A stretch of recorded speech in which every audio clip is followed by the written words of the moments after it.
Hello viewers, কেমন আছেন? আশা করি সবাই ভালো আছেন। আজকে রান্না বান্না নিয়ে একটা ভিডিও বানালাম। সাথে আছে আমার ভাই পিজা মাস্টার, বিশিষ্ট শেফ। আজকের আজকের স্পেশালটা কিতা বানাই রাত্রের? এটা হইলো গিয়া দেড়েশ বা ভেন্ডি। ভেন্ডি। আচ্ছা আচ্ছা আমরা আচ্ছা, সিলেটি ভাষায় দেড়েশ। দেড়েশ। হ্যাঁ, আর আছে রাসর বিসি আর ফাঙ্কাস মাছ। প্রাসর বিচিটা পাইলে হই।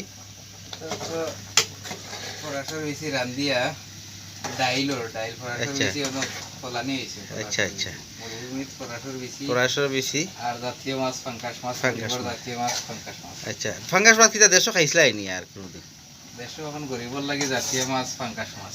আমি আসলে দেশও খাই না, কিন্তু ইনখানো আইয়া অনেক টেস্ট। আর ফাঙ্গাস মাছ ছাড়া তো আর কোনো টেস্টি এলা মাছ নাই, যার কারণে ফাঙ্গাস মাছই। সবাই খাইতে পারে ফাঙ্কাস। আচ্ছা আচ্ছা, আর এটার কিতা? আচ্ছা আচ্ছা, ভাত পাক করলি। এটা তো হইলো সাদা ভাত। সাদা ভাত, ভেন্ডি ভাজি আর ফরাসের বিচি এবং ফাঙ্গাস মাছ। আচ্ছা আচ্ছা, তাহলে কিতা আপনার ফাঁক শাক শেষ হয়ে গেছে না কিতা? শেষ।